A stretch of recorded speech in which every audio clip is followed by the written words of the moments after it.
அல்ஹம்துலில்லாஹ் அல்ஹம்துலில்லாஹி நஹ்மதுஹு வ நஸ்தஈனுஹு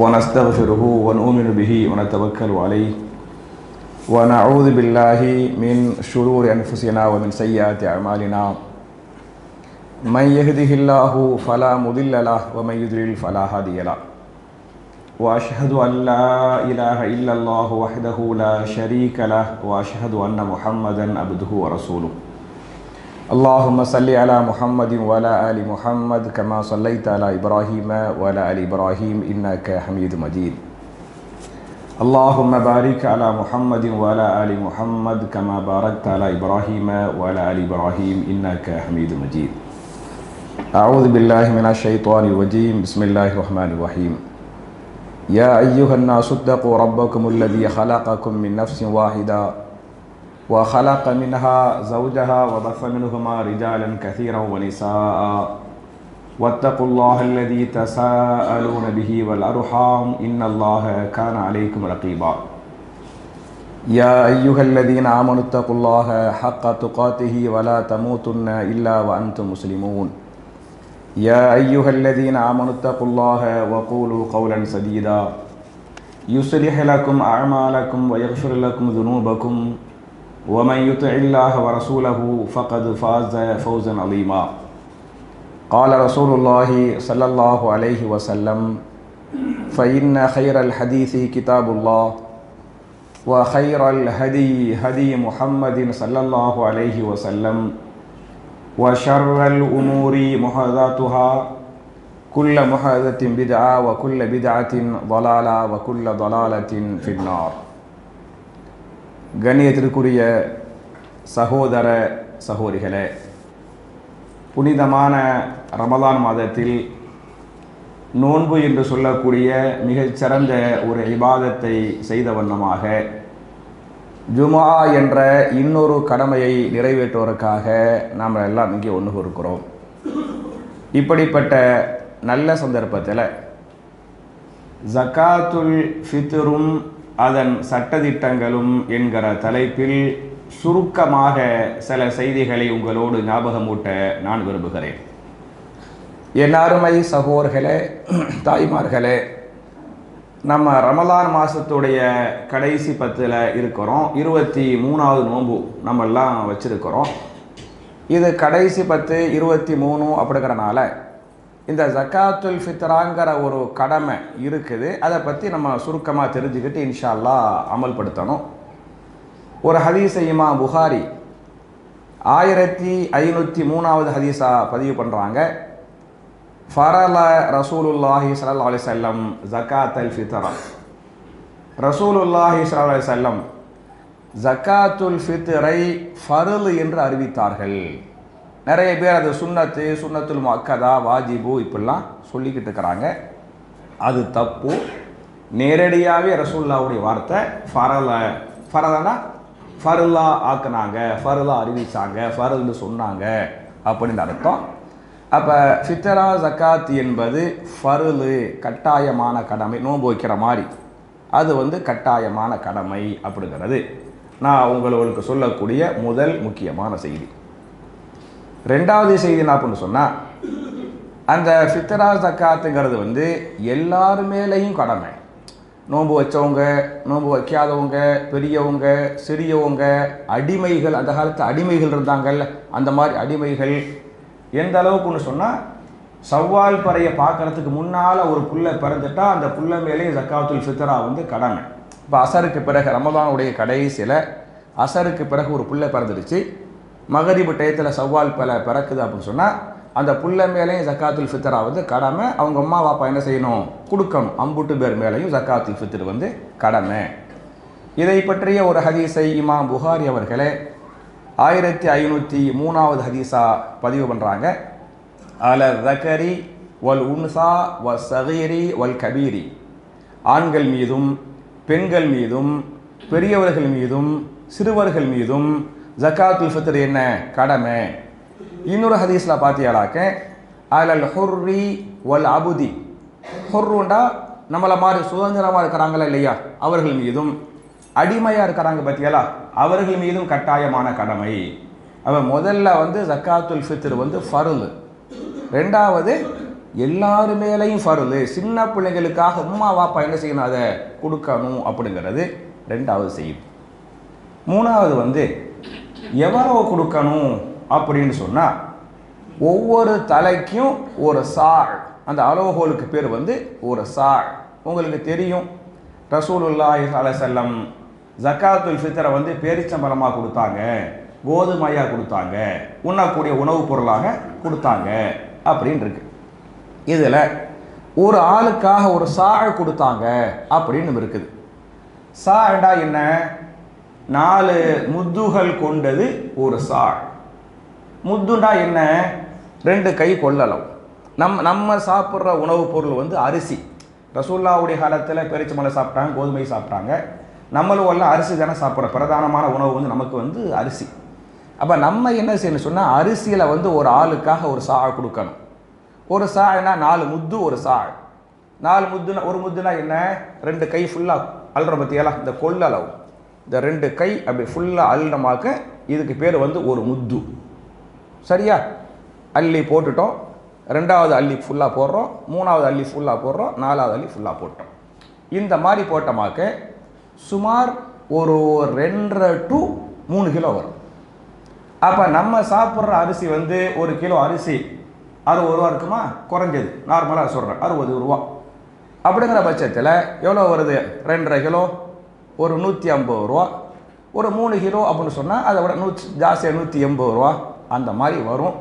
அதனால் வந்து 150 ரூபாவோ 180 ரூபாவோ 200 ரூபாவோ அவங்க சாப்பிட்ற அரிசியை வச்சு அந்த 2.5 கிலோ to 3 கிலோ இதுதான் சாக்கு அளவுகோல். அப்போ அந்த முத்துங்கிறது வந்து நம்ம கை முத்தாக இருக்கணும்.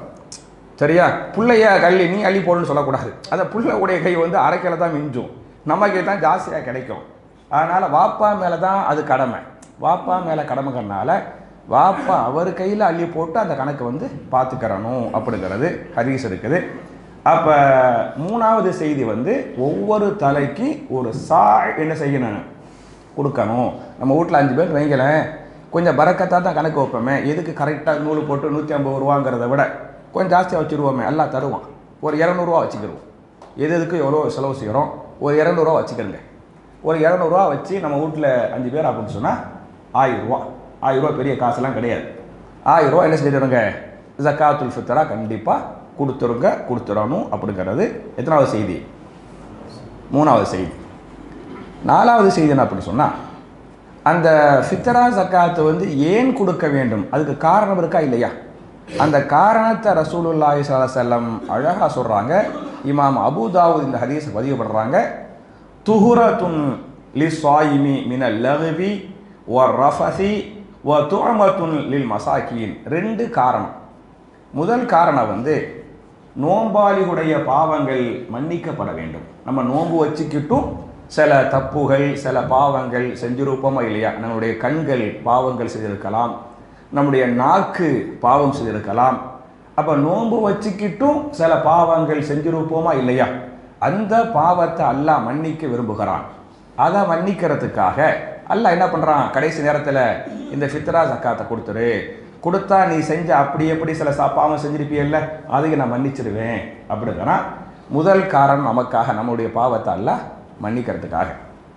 2வது துஅமத்தன் லில் மசாக்கீன், மிஸ்கீன்களுக்கு அது உணவாக அமைவதற்காக.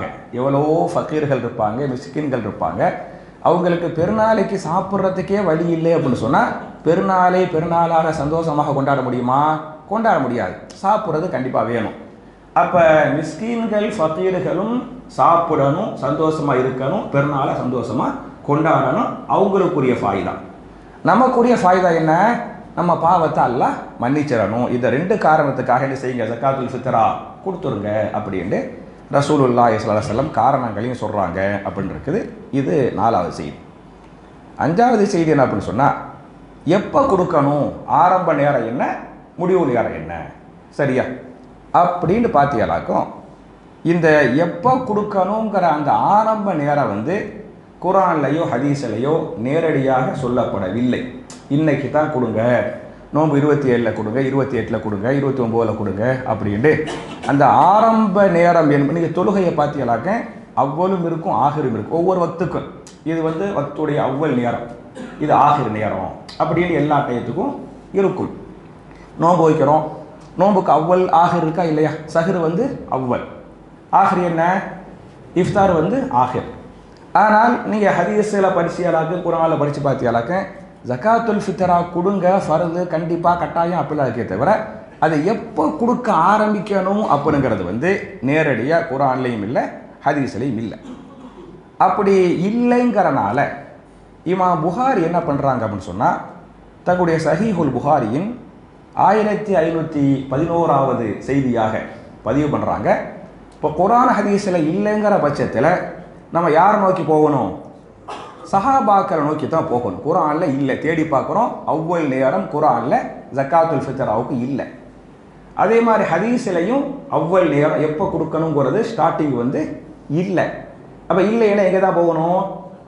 சஹாபாக்கள் இல்லைங்கிற பட்சத்தில் நான் ஒரு கட்சி, நான் ஒரு அமைப்பு இருக்கிறேன், என் அமைப்புடைய தலைவர் என்ன சொல்கிறான்னு பார்க்குறேன், அந்த பேச்சில் அடக்கக்கூடாது. புரியுச்சா? என்ன செய்யணும்? சஹாபாக்கள் என்ன பண்ணுறாங்க அப்படின்னு பார்க்கணும். அப்படி தான் யாரையும் பார்க்குறது? இமாம் புகாரியை அப்படி தான் பார்க்குறாங்க. இமாம் புகாரி அப்படி பார்த்துப்புட்டு இப்னு உமர் ரலியல்லாஹு அன்ஹு ஒரு செய்தியை இந்த நம்பரில் 1511வது செய்தியாக இப்னு உமர் ரலியல்லாஹு அன்ஹு சொல்கிறாங்க. இமாம் புகாரியை பதிவு பண்ணுறாங்க. வகானு யுஅதூன கபுலல் ஃபித்ரி பி யௌமின் அவ் யௌமைனி. சஹாபாக்களாகிய நாங்கள்லாம் ஜக்காத்துல் ஃபித்ராவை எப்போ கொடுப்போம்னு சொன்னால் பெருநாளைக்கு ஒரு நாளைக்கு முன்னால் அல்லது 2 நாளைக்கு முன்னால் கொடுப்போம். பி யௌமின் ஒரு நாளைக்கு முன்னால், அவ் யௌமைனி அல்லது என்ன 2 நாளைக்கு முன்னால் நாங்கள் எல்லாம் ஃபித்ரா ஜக்காத்தை கொடுப்போம் அப்படின்னு சொல்கிறாங்க. அப்போ சஹாபாக்கள் 2 நாளைக்கு முன்னால் கொடுக்குறாங்கன்னு சொன்னால் சஹாபாக்கள் அவங்களாம் செய்ய மாட்டாங்க. ஏதோ ரசூலுல்லாஹ்ட்டேந்து ஒரு வழிகாட்டுதல் வரப்போய் தான் அவங்க வந்து செஞ்சுருப்பாங்க. அதை வச்சா இமாம் புகாரி வந்து பதிவு பண்ணுறாங்க. அதனால் நம்ம வந்து ஒரு 2 நாளைக்கு முன்னாடி, பெருநாளைக்கு 2 நாளைக்கு முன்னால் என்ன செய்யணும்? கொடுத்துடணும். நோன்பு 27 இருக்குது பற்றியாலா, அந்த 27 வந்து 27, 28, 29 அது மாதிரி ஷேக் பின் பாஸ்கிட்ட கேள்வி கேட்பாங்க, எப்போ ஃபித்ரா ஜக்காத்தை கொடுக்கணும் அப்படின்ட்டு ஷேக் பின் பாஸ்கிட்ட கேள்வி கேட்பாங்க. அவங்க ஒரு சஹாபாவுடைய கருத்தை மேற்கோள் காட்டி சொல்லுவாங்க, 3 நாளைக்கு முன்னால் கொடுத்துக்கிறோங்க அப்படிங்குவாங்க. எல்லாத்தையும் வச்சு பார்க்கும்போது 27லேருந்து நம்ம கொடுத்துக்கறலாம், சரியா அப்படின்னு இருக்குது.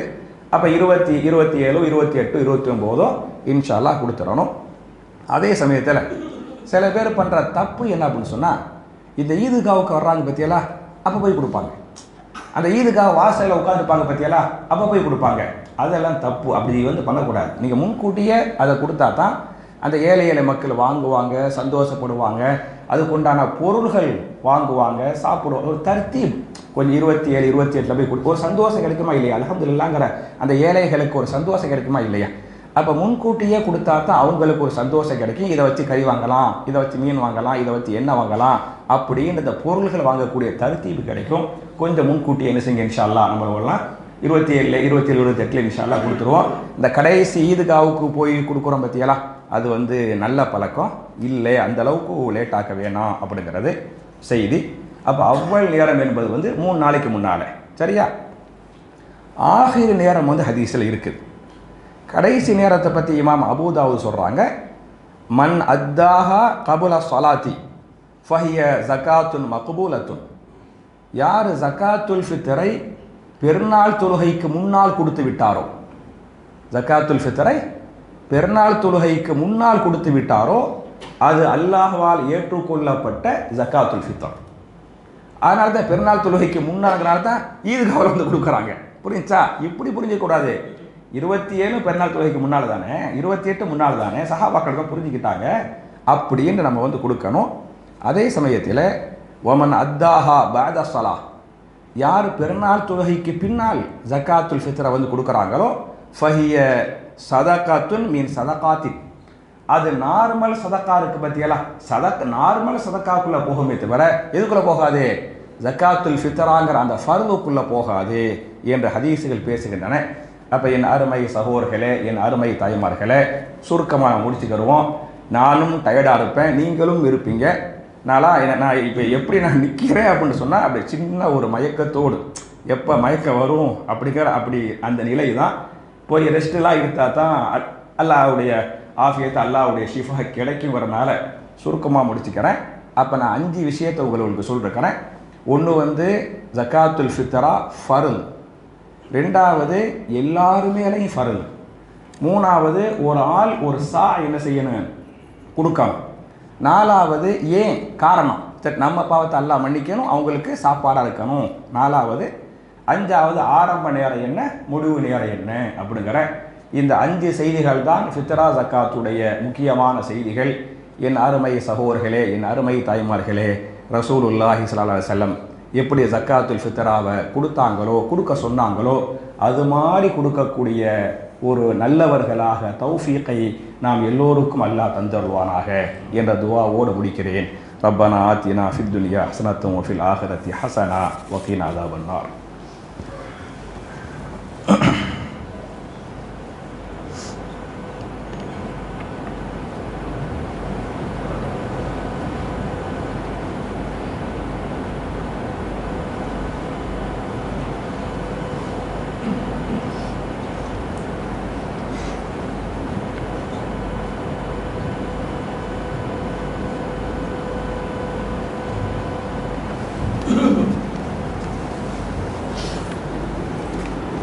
إن الحمد لله اللهم صل على محمد وعلى آل محمد كما صليت على إبراهيم وعلى آل إبراهيم إنك حميد مجيد اللهم بارك على محمد وعلى آل محمد كما باركت على إبراهيم وعلى آل إبراهيم إنك حميد مجيد.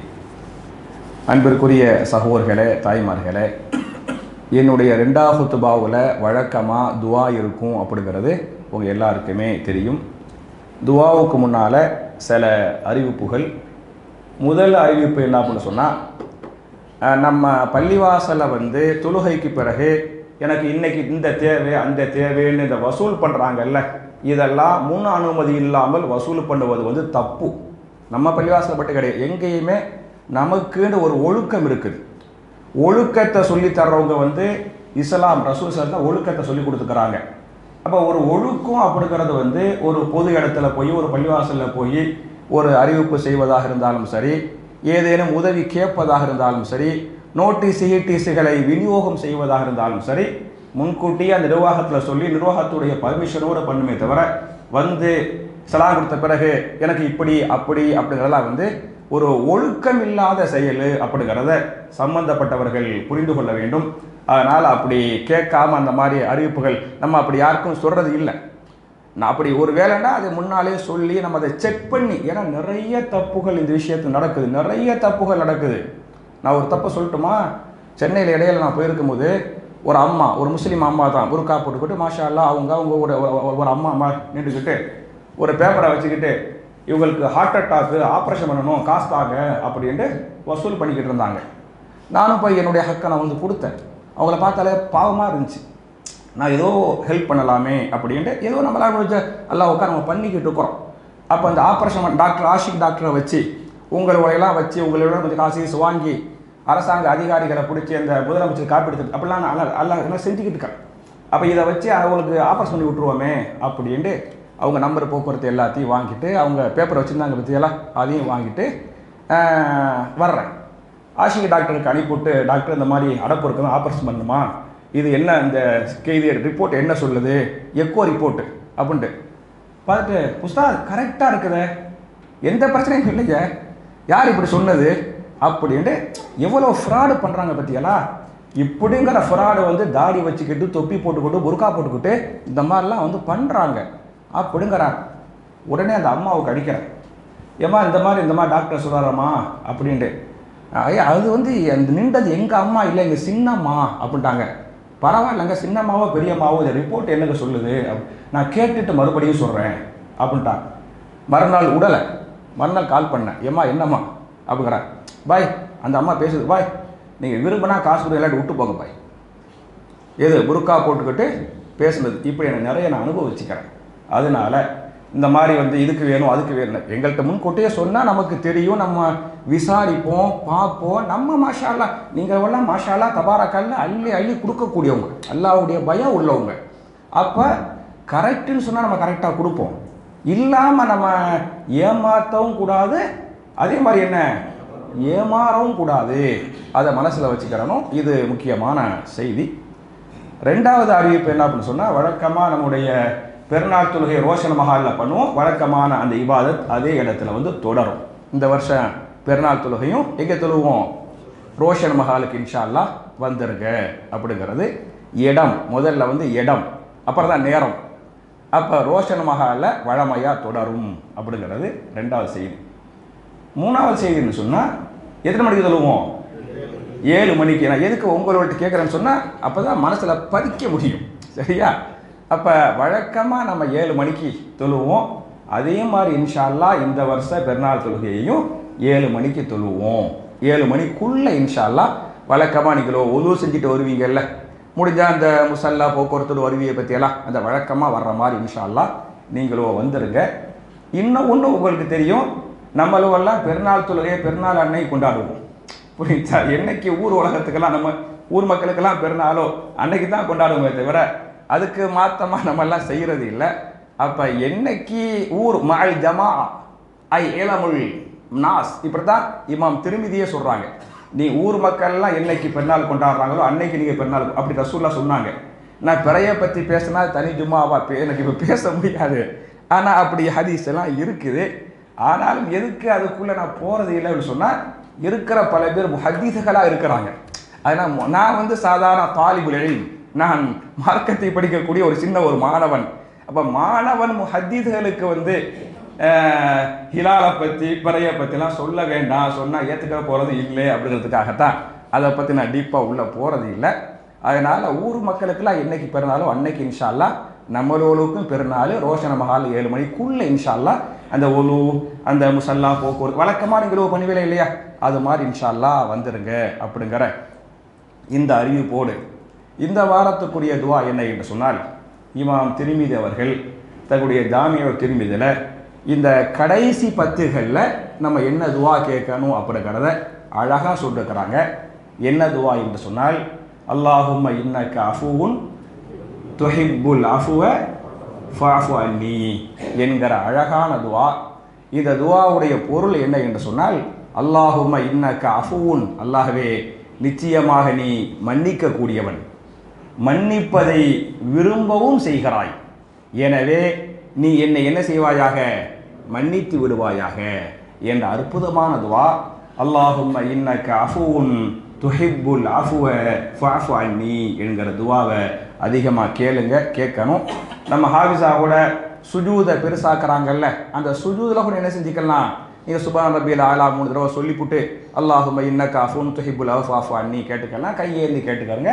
அப்போ இந்த காலகட்டத்தில் இந்த நாட்களில் அதிகம் கேட்க வேண்டிய துஆ அல்லாஹும்ம இன்னக அஃபுவுன் துஹிப்புல் அஃபுவ ஃபஅஃபு அன்னி என்ற துஆ உள்பட ரசூலுல்லாஹி ஸல்லல்லாஹு அலைஹி வஸல்லம் என்னென்ன துஆக்களை கேட்டாங்களோ கேட்க சொன்னாங்களோ, அதுகளை எப்படி சஹாபாக்கள் மனப்பாடம் பண்ணி அமல்படுத்தினாங்களோ, பிற மக்களுக்கு எடுத்து சொன்னாங்களோ, அது போன்ற நல்லவர்களாக நன்மக்களாக நாம் எல்லோரையும் அல்லாஹ் ஆக்கி நம்முடைய பாவங்களை மன்னித்து மறைத்து நன்மைகளாக அல்லாஹ் மாற்றி நம்முடைய எல்லா விதமான இபாதத்துகளையும் அல்லாஹ் அங்கீகரித்து அதுக்குண்டான கூலிகளை நன்மைகளை நமக்கும் நம்முடைய பெற்றோர்களுக்கும் நம்முடைய மனை மக்களுக்கும் நம்முடைய பேரப்பிள்ளைகளுக்கும் நம்முடைய வாரிசுகளுக்கும் இம்மையிலும் மறுமையிலும் அல்லாஹ் நமக்கு முழுமையாக அல்லாஹ் தந்து நாளை மறுமையில் மிக உயர்ந்த சொர்க்கமாகிய ஜன்னத்துல் ஃபிர்தௌஸ் என்று சொல்லக்கூடிய அந்த சொர்க்கத்திலே நபிமார்கள்,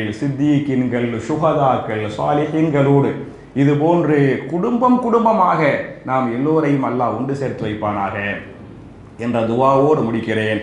அல்லாஹும்ம அஇஸ்ஸல் இஸ்லாம் வல் முஸ்லிமீன் வ அதில்ல ஷிர்க வல் முஷ்ரிகீன் ரப்பனா ஆத்தினா ஃபித் துன்யா ஹஸனத்தும் வ ஃபில் ஆখিরাতি ஹஸனா வ கீனா அஸாபன் நார் வ ஆகிரு தஅவானா அனில் ஹம்துலில்லாஹி ரப்பில் ஆலமீன். அஸ்ஸலாமு அலைக்கும்.